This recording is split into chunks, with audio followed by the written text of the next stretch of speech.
잠언 28장 21절로 28절 말씀입니다. 우리 다 찾으셨으면 우리 한 절씩 함께 교독하는 시간 갖겠습니다. 21절부터 다 같이 읽습니다. 시작. 교독. 제가 먼저 읽을게요. 죄송합니다. 사람의 낯을 보아주는 것이 좋지 못하고 한 조각 떡으로 말미암아 사람이 범법하는 것도 그러하니라. 악한 눈이 있는 자는 재물을 얻기 대개로 임할 줄을 알지 못하느냐. 사람을 경책하는 자는 혀로 아첨하는 자보다 나중에 더욱 사랑을 받느니라. 부모의 물건을 도둑질하고서도 죄가 아니라 하는 자는 멸망받게 하는 자의 동륜이라. 욕심이 많은 자는 다툼을 일으키나 여호와를 의지하는 자는 풍족하게 되느니라. 자기의 마음을 믿는 자는 미련한 자요 지혜롭게 행하는 자는 구원을 얻을 자니라. 가난한 자를 구제하는 자는 궁핍하지 아니하려니와 못 본 채 하는 자에게는 저주가 크리라. 악인이 일어나면 사람이 숨고 그가 멸망하면 의인이 많아지느니라. 아멘. 오늘은 본문을 제가 아주 그냥 통 크게 굉장히 긴 본문을 잡았습니다. 주제가 좀 반복되는 내용이 있어서 이거 하나 좀 묶었어요. 딴 때도 그랬으면 좋겠는데 또 성정상 또 그러지 못한 점을 용서하시고 오늘은 좀 과감하게 한번 용기를 내봤습니다. 지난 시간에 우리가 했던 말씀, 나누었던 말씀도 기억나실까요? 속도와 대박의 환상에 대한 이야기를 서론에서 제가 꺼냈고요. 그래서 결국은 그것이 빠른 것 같지만 하나님의 뜻이 아닌 내가 소망하고 내가 기대함으로 가는 것들은 결국엔 다 어떻게 한다? 파멸길을 갈 수밖에 없다 하는 말씀을 함께 나누었죠. 그래서 그 속에서도 묵묵히 조급하지 않고 견뎌내면서 하나님이 기대하시는 자리에서 꿋꿋하게 서 있는 자에게 주시는 충성됨의 은혜가 하나님으로부터 주시는 마르지 않는 복을 누리게 될 것이다 하시는 말씀을 우리가 나누었습니다. 자, 오늘 본문은요, 그 충성의 길을 걸어가는 성도들의 발걸음을 좌우할 수 있는 핵심적인 요소들에 대해서 몇 가지 우리가 함께 살펴볼 겁니다. 그러니까 우리가 무엇을 바라보고 무엇을 마음에 두고 살아가느냐. 이제 새로울 건 없어요. 왜냐하면 잠언에서 정말 끊임없이 반복하고 있는 내용 중에 하나예요. 오늘 다시 한번 강조하면 잠언에서 여러 번 반복, 성경에서 계속 반복한다는 얘기는 그게 어떻다는 거라고요? 굉장히 중요하다는 얘기죠. 또 하나는 굉장히 안 지킨다는 거예요. 알면서도 성도들이 그렇게 안 살아가기 때문에 하나님이 오늘 성경 저자들을 통해서 반복하고 계속 우리에게 반복해서 하시는 말씀이죠. 어렸을 때를 잠깐 이 말씀 준비하면서 생각이 났어요. 자전거를 제가 처음 배울 때인데 아버님이 이제 뒤에서 붙잡아 줄 테니까 그때는 어린아이 자전거가 없었거든요. 그래서 어른들 자전거를 주로 탔어요. 안장에 올라가면 발이 그냥 닿지도 않아요. 그러니까 저희 때는 옆으로 탔어요.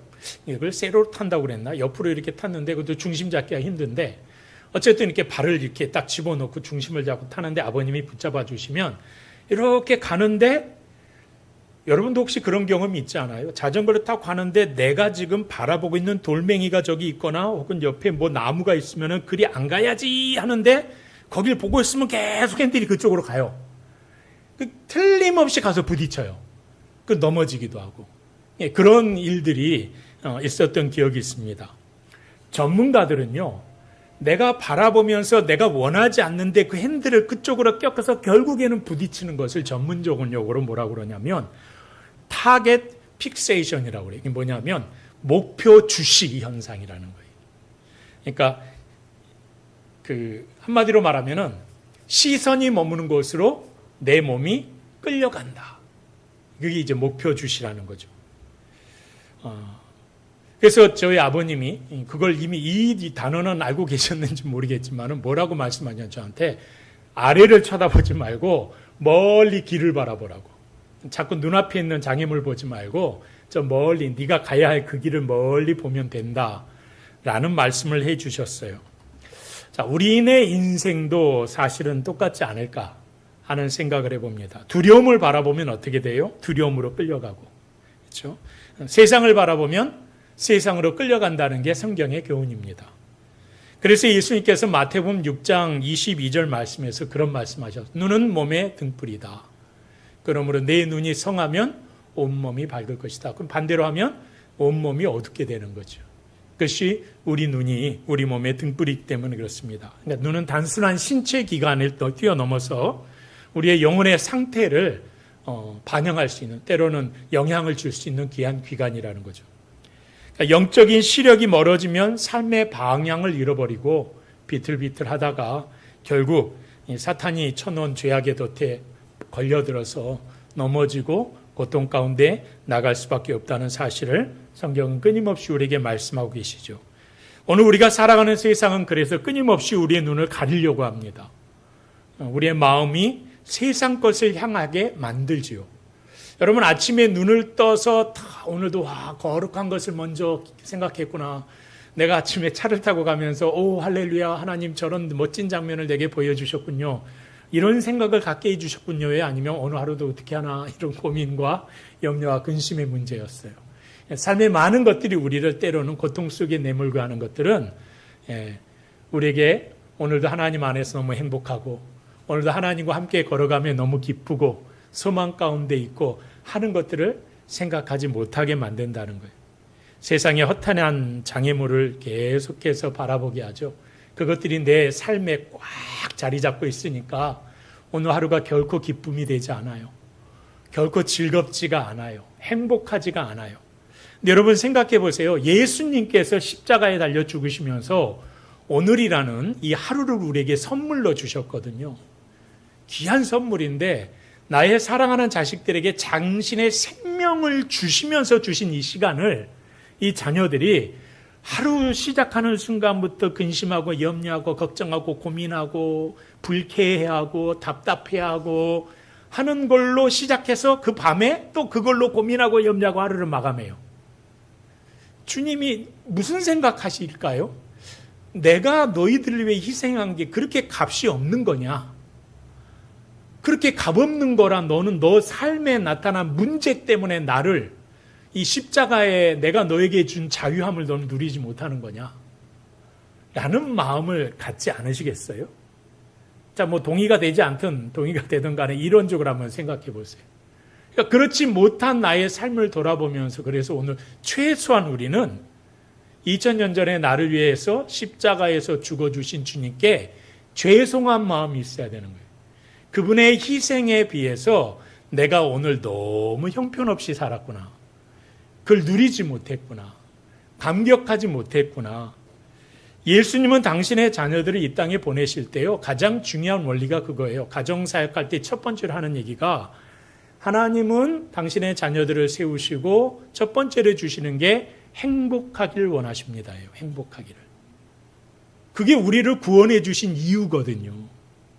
우리가 행복하라고 구원해 주셨지 불행하고 좌절하고 그래서 여러분 무슨 어떤 사명을 이루지 못해서 우리 지금 갈라디아서 주일마다 말씀 나누지만 다시 율법으로 돌아가려는 그 모습 보면서 기가 차시는 주님의 음성. 그래서 여러분 사실상 바울의 서신서는요. 시작부터 끝까지 다 뭐예요? 유대교와의 전쟁이에요. 율법과의 전쟁이에요. 끊임없는 전쟁이에요. 무슨 전쟁이에요? 자유함을 선포하는 전쟁이에요. 예수 그리스도의 구속의 은혜를 누리라는 거예요. 그러지 못한 세상을 향하여 사도가 선포하고 있는 내용. 유대인들에게도 똑같고요. 이방인들에게도 똑같아요. 그 메시지가 동일해요. 그러니까 성경은 어찌 보면요. 굉장히 단순한 책이에요. 이렇게 말하면은 굉장히 교만하다고 할지 모르겠는데 아주 단순해요.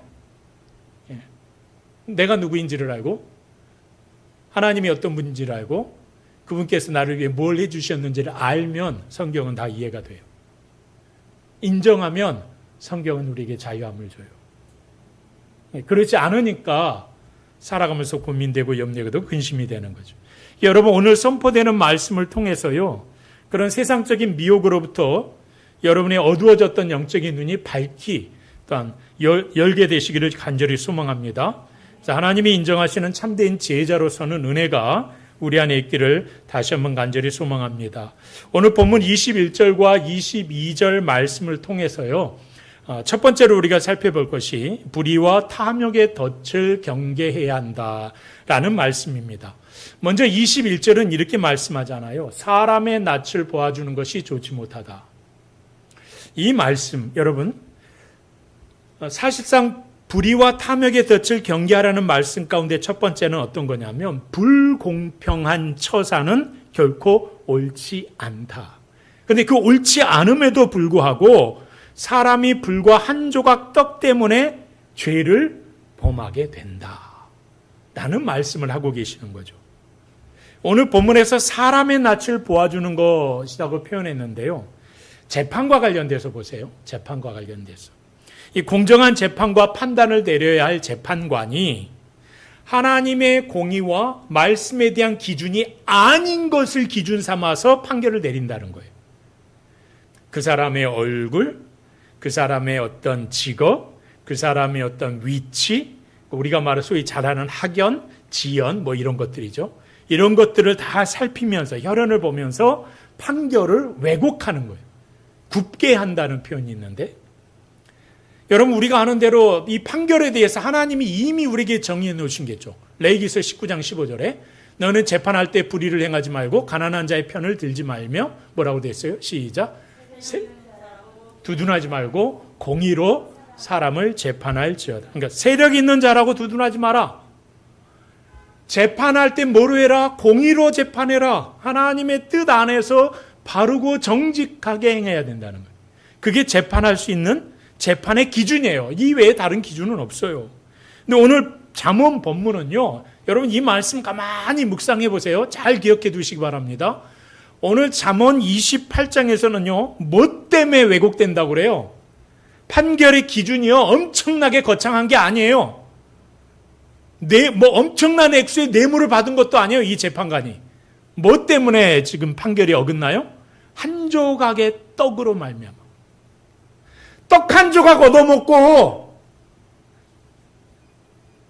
이 말이나 된 일입니까? 근데 이런 상황, 이런 세상이 있다는 거예요, 실제로. 그러니까 재판관이 자기 기분에 따라서, 자기 생각에 따라서 마음대로 해버리는 어그러지는 세상이라는 거예요. 그러니까 이게 어떤 표현의 말이었습니까요?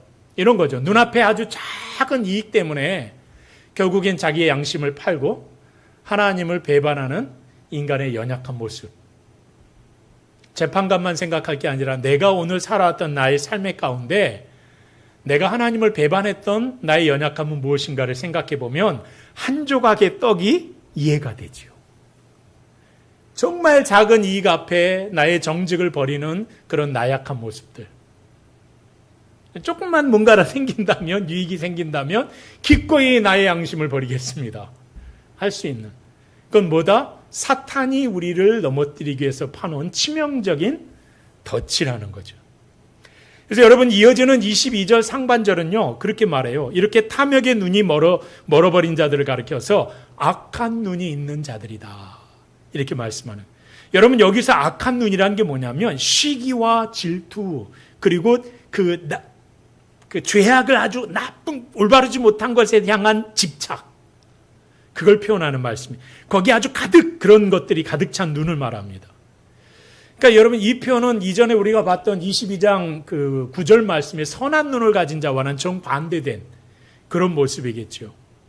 다른 사람을 향해서 따뜻하게 긍휼을 베풀고 불쌍히 여길 줄 알아야 되고 그를 너그러이 봐줘야 하는 눈을 가지고 이 세상을 살아가기를 원하시는데 전혀 오직 인색함과 탐욕의 눈으로 또 나의 유익만을 자기 자신만을 위하는 삶으로 다른 사람의 것을 탐내는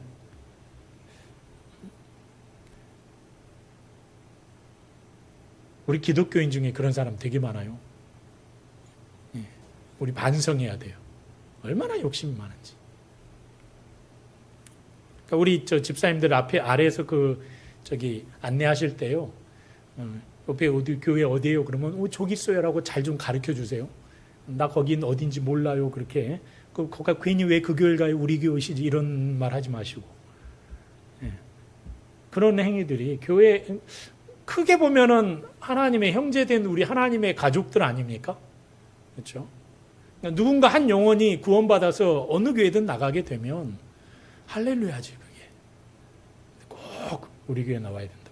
잘 그 교회 가고 있는데 저도 예전에 부교육자 때 했던 행사가 이제 새가족 초청잔치 뭐 이런 거 많이 했거든요. 근데 제가 담임 목회하면서 한 번도 해본 적이 없어요. 거의. 안 하는 이유가 뭐였냐면 자꾸 옆에 교회 잘 나가는 사람한테 우리 교회 한 번만 와줘. 내가 니네 교회 행사할 때 가줄게. 그러면서 서로 품앗이들 하더라고요. 그러니까 얼마 전에 제 아는 목사님 교회에서 이제 또 행사를 했는데 한 200명이 왔대요. 새가족 전천잔치. 그 다음 주에 2명인가 정착하고 나머지는 다 이제 그날만 온 거예요. 200명, 198명은 이제 그 하루. 그 행사를 위해서 수천만 원의 금액을 이제 투자가 되는 거죠. 그냥 할 수는 없잖아요. 생명을 살리는 일이 어떤 걸까? 이걸 좀 우리가 같이 좀 고민을 했으면 좋겠다 하는 생각들을 항상 해보게 됩니다. 여러분 22절 상반절의 말씀에 보면은 재물을 얻기에만 급급하다. 악한 눈이 있는 사람들은 이렇게 또 말하고 있어요. 여기서 재물은요, 우리가 일상에서 필요한 양식을 말하는 게 아니에요. 이 재물이 어떤 재물이냐면 생존을 위한 재물을 훌쩍 뛰어넘어선 감당할 수 없는 과도한 부예요. 만족할 줄 모르는 탐욕을 가리키는 게 바로 본문에서 말하는 재물을 얻기에만 힘쓴다라는 표현의 말씀입니다. 그것을 추구하는 태도도 뭐라고 그랬어요 방금? 급하다라고 그랬죠. 급하고라고 말합니다. 그러니까 급하다는 표현이 니보할이라는 단어인데요. 이게 뭐냐면 수단과 방법을 가리지 않고 쟁취해내는 거예요. 굉장히 급박하게. 그러니까 뭐 재물과 관련되면요, 상황 판단하지 않고 돈이 된다 그러면 그냥 악한 짓도 서슴지 않고 거기에 가장 먼저 앞장서는 사람. 이렇게 우리가 이해하면 되겠습니다. 여러분 이런 조급함은 뭐 때문에 그래요? 하나님을 떠난 인간의 비극이 바로 이런 현상이라는 거죠. 자비로운 선한 눈을 잃어버리면 악한 눈을 가진 채 이 세상을 바라보고 살아가게 되면 이미 충분한 것을 가졌음에도 불구하고 충분하다고 못 느낀다는 거예요. 그래서 더 많은 것들을, 더 과도한 것들을 추구하고 그것을 향하여 자신의 모든 것들을 다 쏟아붓는, 그래서 가다 보면 연약한 자들, 불쌍한 자들 눈에 보이지 않아서 그들을 짓밟고라도, 짓밟는 것까지 그래 뭐 좋은 건 아니지만 좋다고 쳐요. 근데 그들 것을 빼앗아요. 빼앗으면서까지 자기의 창고에 집어넣으려고 하는 모습들이 이 바로 재물을 얻기에 급박한 사람들의 모습이라는 거죠. 이렇게 조급함에 쫓기면서 살아가는 인생들을 말합니다. 그러나 여러분, 그렇게 부자 되기를 간절히 열망하면서 조급하게 달려간 그 끝에 기다리고 있는 게 뭘까? 놀랍게도 22절 하반절이 이렇게 말합니다. 다 같이 읽어볼까요? 빈궁이 시작. 빈궁이 자기에 이르고 임할 줄은 알지 못하느니라. 아멘. 여러분, 그들이 그토록 열망했던 부요함을 누리는 게 아니라 정반대의 결과, 극심한 궁핍과 파멸이 그들에게 불어닥칠 것이라는 거예요. 여러분 잘 생각해 보세요. 악한 눈으로 수단과 방법을 가리지 않고 재물을 모았어요. 어마어마한 부를 모았어요. 그런데 그런 사람이 궁핍해진대요. 이게 굉장히 모순 아니에요? 떵떵거리면서 살아야 되는데 세상의 눈으로 볼 때는 그런 것처럼 부귀의 영화를 누리는 것처럼 보이겠지만 하나님이 보시는 눈에는 아무것도 가진 것이 없는 자가 되어버린다는 거예요. 여러분 성경에 비춰보면 정확히 하나님의 섭리 속에서 하나님의 감춰진 비밀을 이 본문 안에 우리에게 남겨두고 있습니다. 잠언 13장 22절 예전에 우리 함께 살폈는데요. 다 같이 한번 읽어봅시다. 시작. 선인은 그 산업을 자자손손에게 끼쳐도 죄인의 재물은 의인을 위하여 쌓이느니라. 죄인의 재물은 의인을 위하여 쌓인다. 욥기 27장 보면요. 16절과 17절에 이런 말씀을 합니다. 그가 비록 은을 티끌같이 쌓고 의복을 진흙같이 준비할지라도 17절 시작. 그가 준비한 것을 의인이 입을 것이요 그의 은은 죄 없는 자가 차지할 것이며. 아멘. 왜 그래요? 이게 하나님의 원리예요. 왜 그래요? 이게 하나님의 섭리예요. 하나님의 계획하심이에요. 그러니까 우리가 살아가면서 오직 돈 하면서 온갖 악행과 불의의 방법을 가리지 않고 재물을 끌어모으기에만 급급한 사람은 어떤 사람이다? 자신이 살아가는 그 인생의 끝자락을 알지 못하는 사람이라는. 왜 그럴까요? 자기 인생의 목표가 자기 인생의 끝이 아니라 이 재물을 가지고 영원할 것처럼 생각합니다. 재물은 우리에게 나의 죽음을 말해주지 않아요. 나의 마지막 종말에 대해서 결코 생각하도록 하지 않아요. 영원히 내가 살아갈 것처럼 그 많은 것들을 소유하면 그렇게 우리를 이끌어가요. 근데 성경은 아니라고 말씀해요. 성경의 진리 아닙니까? 자기의 끝을 알지 못해요. 볼 수가 없다는 거예요. 그래서 본문 22절은 그 탐욕 끝에 극심한 뭐가 온다? 궁핍이 온다 라고 말씀하고 있는 거예요. 여러분 디모데전서 6장 9절은 뭐라고 말씀해요? 부하려 하는 욕심이 결국 사람을 어디에? 멸망에 빠뜨리게 될 것이다 라고 선포했습니다. 여러분 이것이 남을 해치면서까지 나의 탐욕을 채우려는 자들의 비참한 결론이라는 거예요. 그 한계라는 거죠. 그러니까 여러분 이 사실을 성경에서 오늘 이 순간에 우리가 뭐 그전에도 알고 있었지만 오늘 새롭게 깨닫게 되어진다면 내 삶에서 내 삶의 모습들은 태도들은 내가 오늘 어떻게 살아가야 할 것인가를 우리는 오늘 결단해야 되지 않겠습니까? 우리의 눈이 선한 눈을 가지고 있는지 나는 오늘도 여전히 그럼에도 불구하고 악한 눈을 계속 갖고 있어야지. 우리가 결단해야 되겠죠. 그러니까 여러분은 이렇게 사소한 이익에 떡 한 조각 때문에 왜곡시키는 제 판결을 왜곡하는 그러한 모습이 아니라 재물만 또 쫓느라 다가오는 심판을 보지 못하는 그런 눈이 되지 않기를 바랍니다. 당장의 작은 이익보다도 성경은 우리에게 하나님의 공의를 선택하라고 말씀하고 계세요. 정직한 눈을 회복하시기로 말씀하고 있습니다. 여러분 그러기 위해서 우리는 직장에서 여러분의 일터에서 그리고 가정에서 한 조각 떡과 같은 이긴 작은 불이 우리에게 주는 그 유혹이 찾아올 때 하나님의 말씀을 엄격하게 적용해야 할 필요가 있습니다. 세상의 조급함에 우리의 눈이 멀지 않기를 또 하나님의 공의를 바라보는 선한 눈을 우리가 가지게 될 때 하나님께서 우리의 삶을 실족하지 않도록 안전하게 지켜주실 줄로 믿습니다. 자, 오늘 두 번째 말씀은요. 23절, 24절 그리고 26절의 말씀을 통해서 바른 관계를 맺고 지혜의 가르침을 받는 것에 대해서 함께 나누겠습니다. 자, 그렇다면 탐욕의 덫을 벗어나서 우리가 지혜자로 살아가기 위해서 어떤 관계와 태도를 가져야 하는가에 대한 말씀입니다. 자, 본문 23절, 24절, 26절은 각각 우리에게 이런 답을 내리는데요. 먼저 23절은요. 사람을 경책하는 자는 혀로 아참하는 자보다 나중에 더욱 사랑을 받는다 라는 말씀을 해요. 사람을 경책하는 자는 무슨 말이에요? 잘못을 지적해 주는 사람이거든요. 그 사람이 누구에게? 나에게. 또 내가 누군가에게요. 결국 아첨하는 자보다 나를 불의한 삶 가운데 내몰게 하는 자보다 더 많은 사랑을 받는다라는 말씀입니다. 이 말씀을 가만히 묵상해 보면 그런 말씀 아닙니까? 우리가 하나님의 또 지혜자로서 이 땅 가운데 살아가야 될 때 어떻게 살아가야 합니까? 라는 질문을 던질 때 첫 번째 우리의 결단은 이거야죠. 다 같이 읽어보겠습니다. 시작. 달콤한 아첨을 멀리하고 사랑의 경책을 들을 줄 아는 겸손이 있어야 한다. 우리 안에 다 내가 듣는 자가 되고 말하는 자가 되어질 때 우리는 겸손함으로 서로에게 경책할 줄 알아야 된다는 거예요. 탐욕의 눈이 먼 사람은요. 자기 듣기 좋은 말만 해주는 사람 좋아합니다. 그러니까 아첨꾼을 좋아하는 거죠. 아첨은 영혼을 유혹하면서 죽이는 독약이라고 그랬잖아요. 반면에 당장은 귀에 아플 거예요. 마음도 상합니다.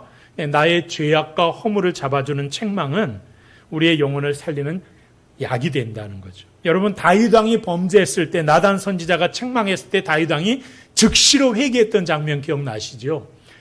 교회사 가운데 그 성경에서 그 다윗 왕의 이야기만큼 버금가는 사건이 지금 그림에 있는 사진이 이제 그 사진은 아니에요. 저 시대에 사진은 없었으니 성경을 이제 그린 그림인데, 왼쪽에 있는 사람이요, 4세기 후반, 정확히 393년도에 기독교를 로마의 국교로 인정한 데오도시오스 황제 1세입니다. 이 사람에 대한 이야기예요. 그가 이제 로마를 통치할 때 데살로니가 지역에서 그 폭동이 일어납니다. 뭐 길게는 못 하겠는데 왜 폭동이 일어났냐면 이 시대 최고의 스포츠, 오늘 우리나라로 말하면 뭐 프로야구, 프로축구 뭐 이런 거죠. 미국으로 말하면 풋볼 뭐 이런 건데, 최고의 인기가 이제 이 격투거든요. 검투사들. 이게 그 시대의 최고의 인기였어요. 근데 그 최고의 인기남을 어떤 특정한 그 사람이 동생회를 했나 봐요. 이게 걸렸어요. 이게 로마법에서 이 동생회를 금지했거든요. 그래서 이 사람을 총독이 붙잡아다가 감옥에 가뒀어요. 근데 그 다음 주에 검투 대회가 열려. 최고의 인기남이 감옥에 갇혀서 출전을 못해요. 그러니까 폭동이 일어난 거예요. 우리가 생각할 때 되게 우스운 건데 코리안 시리즈를 못해. 표를 다 끊어놨는데 뭐 이런 거예요. 사람들이 들고 일어난 거예요. 석방해라. 총독이 아주 깐깐한 사람이에요. 고지식한 사람이에요. 그러니까 총독이 지나가는데 사람들이 돌멩이 던져서 총독이 맞아 죽어버렸어요. 이 사실이 데오도시우스 황제한테 들려온 거예요.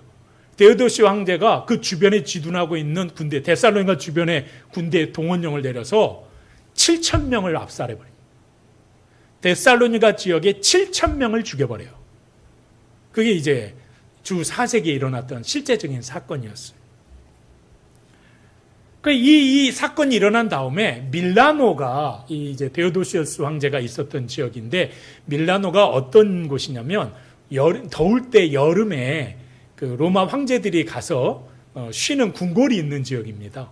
밀라노에 이제 이 데오도시우스 황제가 머물고 있었는데, 거기에 밀라노 지역의 주교였던, 소위 우리로 말하면은 노회장급 되는 거의 뭐 이제 그런 목사님이죠. 근데 암브로시우스라는, 지금 보기에 왼쪽에 아주 굉장히 거룩하게 보이시잖아요. 예, 저것도 다 상상으로 그린 거니까. 암브로시우스라는 주교가 있었는데 우리 이제 교회사에서는 굉장히 유명한 분이죠. 황제가 이분이 목회하고 있는 교회에 예배드리러 왔어요. 그러니까 정문에서 이 주교가 황제를 가로막아 서요. 나단 선지자가 다윗 왕을 향하여 외쳤던 말을 똑같이 합니다. 당신의 피 묻은 손으로 어떻게 거룩한 주님의 예배 교회에 참여하려고 하는가? 회개하시오. 라고 선포를 합니다. 당신은 다윗 왕처럼 범죄하였으니 회개하십시오. 라고 선언을 해요. 그리고 나서 당신은 예배, 하나님의 성찬에 참여할 수 있습니다. 여러분, 데오도시우 황제가 어떻게 됐겠어요? 황제잖아요. 로마의 황제. 아니, 감히 저 주교, 이런 표현 쓰면 그러는데, 하여간에 아무것도 아닌 것이 나를 사람들 앞에서, 지금 신하들 앞에서 칼을 빼들어서 죽일 수도 있었는데, 이 데오도시우 황제가 그 자리에서 황제의 관을 벗습니다. 옷을 벗어요. 그리고 저 밀라노 교회의 앞에, 광장 앞에서 자그마치 8개월 동안 성당 밖에서 매일 찾아와서 눈물 흘리면서 회개해요.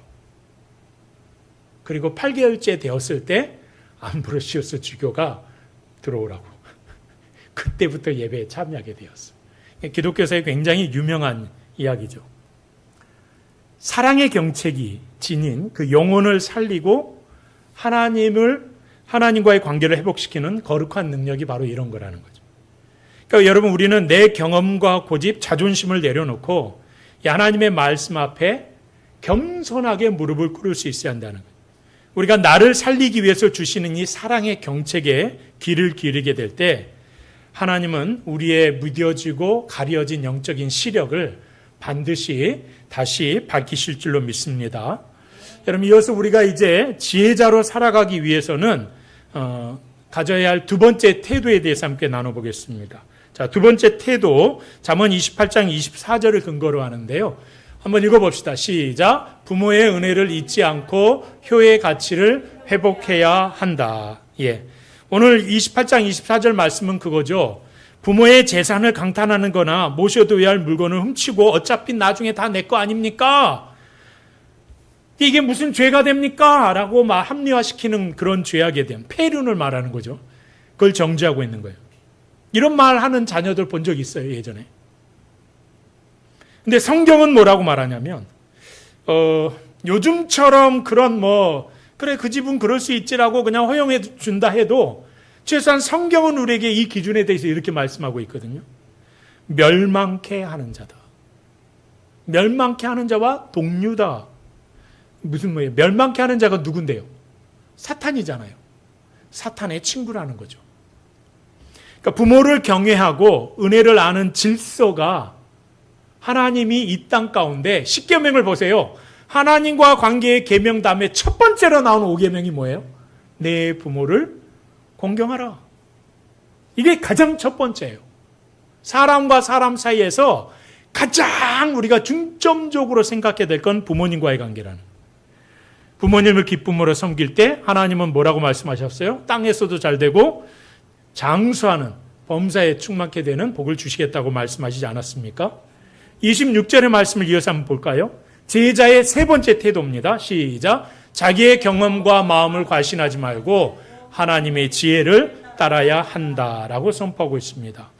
여러분 26절의 말씀을 묵상하면서 예레미야 17장 9절의 말씀이 떠오릅니다. 성경 그렇게 말씀하죠. 만물보다 거짓되고 심히 부패한 게 뭐다? 마음이다. 마음이다. 내 감정, 내 경험, 내 판단 중요하죠. 굉장히 중요합니다. 그런데 그 중요한 것이 하나님의 말씀보다 앞서면 안 돼요. 그걸 절대시하는 순간 우리는 넘어질 수밖에 없는 존재라는 거예요. 그래서 우리에게 성경은 항상 그렇게 말씀하죠. 내 마음을 의지하는 교만을 내려놔야 돼.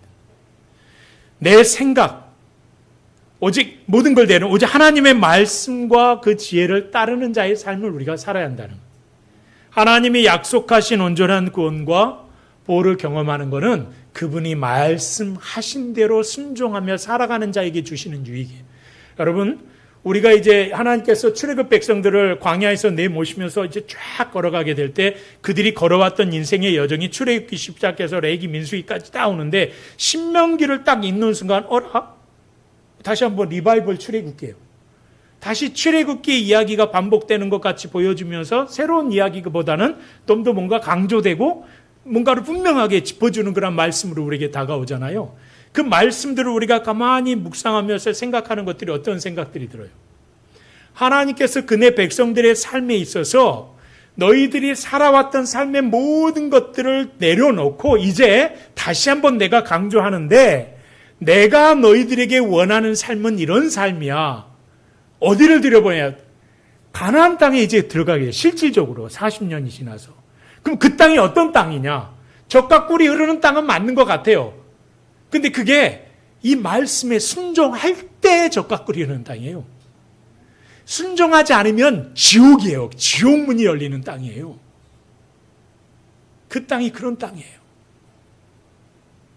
여러분, 우리의 개념 속에서 젖과 꿀이 흐르는 땅은 우리가 지금 이스라엘을 보고 있는 화면으로나 영상으로나 사진으로 보는 그런 광야의 사막을 생각하지는 않잖아요. 풀과 나무가 무성하고 짐승들이 막. 근데 여러분, 이스라엘 사진 보면서 그런 땅 보신 적 있어요? 저는 거의 본 적이 없어요. 있긴 있겠죠. 어딘가에는. 있긴 있을 텐데. 그러니까 그 땅은요, 이른 비와 늦은 비가 반드시 제때 내려줘야 먹고 사는 게 문제가 없는 땅이란 말이에요. 그런 땅이에요. 거기에 넣으시는 거 하나님이 당신의 백성들을. 그러면 이들이 하나님 말씀 묵상하지 않고 자기의 생각과 뜻대로 살아가면 그 땅에서 어떻게 돼요? 지옥이에요, 지옥. 그게 살긴 사는데 사는 게 아닌 삶이 되어버리는 거죠. 여러분, 성경 우리에게 하시는 말씀이 그거예요. 내 마음을 의지하고 내 생각을 의지하고 하나님의 말씀을 저버리고 하나님이 인도하심을 외면하게 될 때 우리가 하나님의 구원하심과 하나님의 보호하심과 범사에 형통하게 한다는 하신 모든 약속의 말씀이 나와는 전혀 별개의 말씀이 되어버리는 거예요. 신명기는요, 그래서 어떤 말씀이냐, 복 줄 거야, 복 줄 거야, 복 줄 거야, 계속 복 준다는 말씀이 나오거든요. 때마다. 근데 앞에 뭐가 항상 전제가 되냐면 내가 앞에서 너희에게 한 이 말을 너희가 듣고 따라 행하면 반드시 전제가 그냥 주시는 복은 없어요. 모든 게 다 하나님의 말씀을 전제로 하고 이 말씀 앞에 너희가 순종하면 실천하면 따르게 되면 지키게 되면 내가 너희에게 복을 줄 거야 라는 말씀인 거죠. 그러니 여러분 일상에서 우리를 향한 하나님의 이 말씀 앞에 때로는 우리를 경척하시는 그 말씀 앞에 우리가 귀를 기울이고 오늘 본문에서 주된 주제인 최소한의 가장 먼저 생각해야 하는 부모님을 존경하고 하나님의 말씀 앞에 날마다 나 자신을 낮추는 겸손한 지혜자들이 되시기를 주의 이름으로 축원합니다. 오늘 본문의 마지막 세 번째는요. 나눔과 긍휼로 공의를 완성하라는 겁니다. 25절, 27절, 28절 말씀인데요. 마지막으로 참된 지혜자가 세상 속에서 어떻게 재물을 사용하면서 공의를 완성해 가는가 하는 것들을 우리에게 보여주는데 먼저 본문 25절 말씀입니다. 25절 말씀에 보면 욕심이 많은 사람은 다툼을 일으켜도 여호와를 신뢰하는 사람은 부유하게 된다 하시는 말씀을 하고 있습니다. 본문에서 욕심이 많은 자라는 말은요. 원어로 보면 이런 뜻이에요. 영혼의 배가 고파서 헐떡이는 자. 그게 욕심이 많은 사람이에요. 오, 괜찮은데? 예, 하나님의 말씀 앞에 하나님의 영적인 삶을 위해서 배가 고픈 자는 괜찮잖아요. 근데 그런 말씀이겠어요? 가만히 보면 그 말씀은 아니에요. 이게 어떤 의미냐면 아무리 가져도 만족하지 못하고 다투고 빼앗고 탐욕스럽고 교만한 사람을 가리키는 단어예요. 그게 욕심이 많은 사람이에요. 그러니까 다른 사람을 멸시하는 교만과 탐욕 속에서 오직 자기 자신만 아는 이기심. 결국 나뿐만 나밖에 없다는 이 세상에서 나를 위한 삶을 살아가는 그런 사람이 공동체 안에 들어가 있으면 그 공동체는 무너지게 돼 있다는 거예요. 그 말씀을 하고 있는 거예요. 내 배만 채우려는 욕심이 내 안에 들어가게 될 때 내가 속한 우리의 가정, 우리의 교회, 우리가 속한 모든 공동체는 평화를 잃어버린다는 거예요. 결국은 다툼에 휩싸이게 된다. 우리네 인생을 가만히 보면 대부분 그렇지 않습니까? 누군가가 뭔가에 대한 과한 욕심을 일으킬 때 한쪽에서 이해해주고 허용해주지 않는 이상은 그것은 결국 분명히 다툼의 문제로 발전하게 되어 있는 거죠. 그래서 야고보서 4장 1절은요. 이런 말씀을 하죠.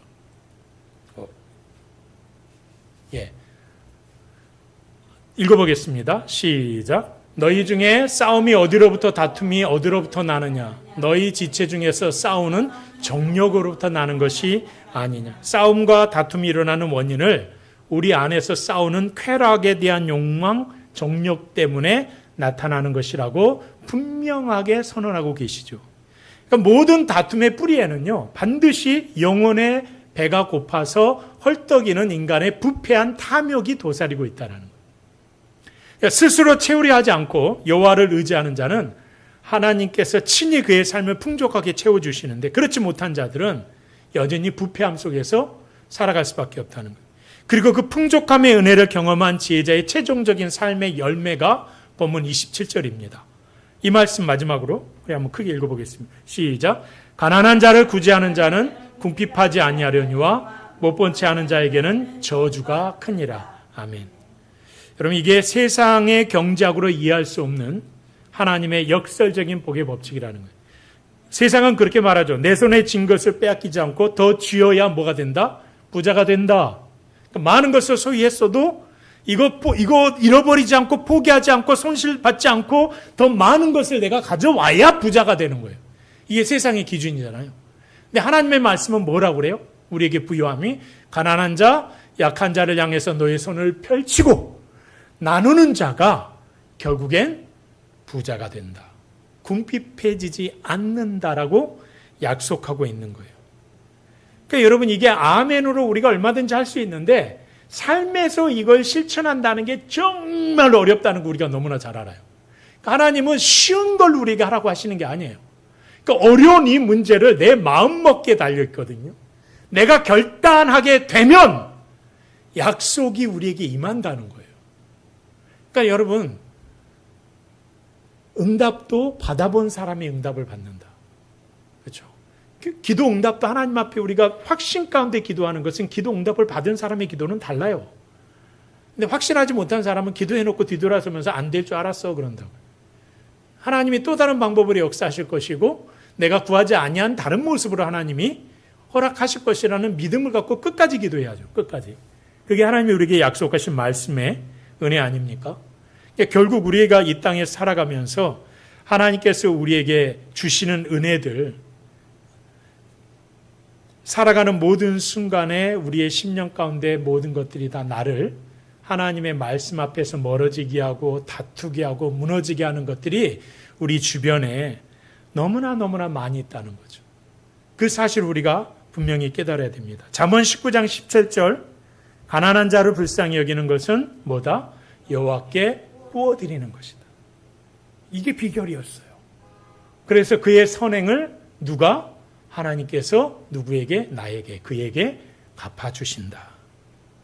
반대로 이걸 역으로 말하면 가난한 이웃의 피눈물과 통곡을 알면서도 못 본 채, 아까 우리 좀 못 본 채 하는 자는 어떻게 돼요? 눈을 감아버리는 자는 하나님의 저주의 대상이 되는 거죠. 그는 사탄의 친구라. 이렇게 말씀하고 있는 거예요. 여러분 누가복음 16장에서 그 부자와 거지 나사로의 이야기 예수님께서 하신 말씀 기억합니까? 그 화롭게 살던 부자는 대문 앞에 나사로를 최소한 학대는 하지 않았던 것 같습니다. 못 본 채 했죠. 나 몰라라 했어요. 그의 가장 큰 죄를 하나님이 뭐라고 그래요? 학대했다고 뭐라지 않으셨어요.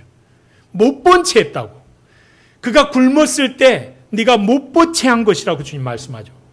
그 결과가 뭐였어요? 그가 음부의 깊은 불꽃 속에 물 한 방울을 구걸할 수밖에 없는 영원한 형벌에 빠졌다라고 말하지 않습니까? 그러니까 여러분 이거죠. 가난한 자를 못 본 채 하는 자는 하나님께서도 그의 부르짖음을 못 본 채 하시겠다는 심판의 선포라는 거예요.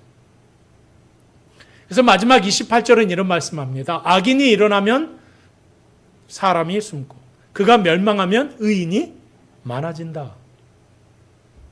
세상이 탐욕스럽고 권력에 눈이 먼 악인들이 이 땅을 지배하고 다스리게 될 때 공동체의 주도권을 잡게 되면 정직하고 의로운 선한 사람들은 다 숨어버린다는 거예요. 그렇게 되면 어떻게 될까요? 그 사회는 극심한 고통 속에 빠지는 거예요. 근데 하나님은 그 세상 속에서도 누굴 남겨놔요? 남은 자들을, 하나님의 사람들을 남겨놓으시죠. 그래서 의인들이 다시금 일어나서 이 세상을 향하여 선포하고 외치게 될 때 그 땅은 어떻게 돼요? 의로운 자들이 넘쳐나게 되는 거죠. 구약성경 역대하 22장에 나오는 여러분, 우리가 이제 지난 하계 성경대학에서 함께 나눴던 자기 친족을 다 죽였던, 자녀들까지 싹 죽였던 그 왕비, 남유다의 아달랴 왕비에 대한 이야기 나눴잖아요. 이 탐욕의 눈이 어두워서 정권 한번 자기가 그러면 내가 왕이 되겠다고 선포하면서 싹 죽여버립니다, 다. 결국 온 나라를 어떻게 합니까? 의인들이 다 숨어요. 숨게 되니까 온 나라가 이제 우상숭배 구렁텅이로 다 빠지게 되는 거예요. 신실한 자들은 다 숨어 지내마야. 역사적인 교훈을 우리에게 성경은 보는 거예요. 근데 제사장 여호야다가 가만히 숨죽이고 있다가 조용히 사람들을 일으켜서 결국은 약한 아달랴를 몰아내고 성전을 회복시키죠. 첫 번째로 했던 게 성전을 회복시켰을 때 그 나라에 숨어있던 의인들이 일어나기 시작하는 거죠. 그 땅이 회복되는 겁니다. 평안과 부흥이 임했다고 말씀하잖아요. 여러분, 내 배만 채우려는 악인의 탐욕은요, 이웃을 외면하게 만듭니다. 공동체를 사막처럼 황폐하게 만들죠. 하나님을 의지하면서 가난한 자를 살피는 성도들이 곳곳에서 일어나게 될 때, 말씀 앞에 순종하려 하는 자들이 곳곳에서 일어나게 될 때, 여러분 생각해 보세요. 하나님을 믿는 믿음의 교류는 한자리에 하나님 모이게 하셨어요. 그게 교회거든요. 그런데 살아가는 삶의 자리는 다 달라. 다 각자의 위치가 있어요. 그곳에서 하나님의 의인들이 어떻게 해요? 숨어 지내면 안 된다는 게 이제는 일어나야 말씀 앞에 기준을 세우고 하나님 앞에 기도하고 불의함에 대해서 기도하고 하나님의 생명의 말씀을 선포하는 자들이 일어나야 그 땅이 소망이 있는 거예요. 회복이 일어나는 거예요. 부흥이 바로 거기서부터 시작되지 않겠습니까? 여러분이 있는 그 자리에서 그곳이 예배 처소가 되고 그것이 하나님을 향한 찬양하는 자세가 되고 이게 내가 어쩔 수 없이 진짜 먹고 살라고 내가 일하는 거지 내가 로또만 당첨되면 진작에 이거 던졌다 이런 게 아니라 내가 로또 1등 당첨돼도 하나님이 내게 주신 성직이야 라고 믿음으로써 결단하면서 여러분이 그 자리를 지키게 될 때 그리고 그것에서 하나님이 내게 요구하신 삶의 가치가 있고 외침이 있게 될 때 그것을 여러분이 거기서 생사하게 될 때 여러분이 있는 그 자리가 변하게 될 거예요. 생명의 자리로 변하게 될 거예요. 그러니까 여러분 기억하세요. 내가 서 있는 일터와 가정, 교회에서 연약한 자를 못 본 채 하지 마시고 선을 펼칠 수 있는 지혜자들이 되시기를 간절히 소망합니다. 그럴 때 하나님 우리의 삶이 결코 궁핍하지 않도록 마르지 않는 샘물과 같은 복으로 우리에게 채워주실 줄로 믿습니다. 결론을 내리죠. 십자가의 선한 눈을 가지고 세상의 제자로 서라고 말씀합니다. 오늘 말씀을 세 문장으로 이렇게 한번 기억했으면 좋겠습니다. 세 문장의 첫 번째는 자 한번 읽어볼까요? 작은 이익과 시작. 작은 이익과 탐욕의 눈이 멀면 불의의 덫에 걸려 파멸하게 된다. 두 번째, 사랑의 경책에 귀를 기울이고 내 마음을 내려놓는 겸손은 영혼을 살린다. 여러분, 하나님을 의지하여서 악한 이웃에게 손을 펼치는 나누는 삶에는 약한 이웃을 향하여서 나누는 삶에는요 풍족함이 예비되어 있다고 성경이 우리에게 말씀하셨어요. 오히려 반대로 탐욕에 눈멀었던 우리를 예수님께서 십자가에 달려 죽으시면서 당신의 생명과 전부를 아무런 대가 없이 우리에게 펼쳐 손을 뻗어주신 거예요. 그러니까 우리의 생명이 자라나게 되지 않았습니까? 그러니까 우리가 이 시대에 우리가 해야 할 일이 무엇인가를 이제 우리 스스로도 돌아봐야 되겠죠. 마지막 세 번째는 이겁니다. 그 십자가야말로 시작. 그 십자가야말로 가장 극진한 구제와 나눔이고 온 인류를 살려낸 최고의 지혜였다는 겁니다. 주님의 은혜를 입은 우리는 이제 세상과 다른 눈을 가져야 하고 다른 마음을 갖는 지혜자로 살아가야 될 줄로 믿습니다. 사소한 이익에 양심을 팔지 마시기 바랍니다. 내 경험을 신뢰하는 교만을 내어놓읍시다. 그래서 사랑의 경책과 가난한 이웃을 향하여 선을 베푸시는 여러분 되시길 바랍니다. 그럴 때 하루도 세상의 조급함과 탐욕을 우리가 거절하고 하나님이 주신 선한 눈과 지혜로운 마음으로 이 세상을 밝히는 우리 세안 가족들이 될 줄로 믿습니다. 우리 오늘 주신 말씀 기억하면서 세 가지 기도 제목 가지고 함께 다 같이 기도하겠습니다. 먼저 첫 번째는 한 조각 떡 앞에서도 양심을 팔지 않는 정직한 눈, 선한 눈을 회복케 하여 주옵소서. 두 번째, 달콤한 아첨이 아니라 나를 살리는 사랑의 경책 앞에 무릎 꿇는 겸손을 주시옵소서. 마지막 세 번째, 대문 앞에 나사로를 못 본 채 하지 않고 악한 이웃을 향하여 손을 펼치는 나눔의 사람이 되게 하여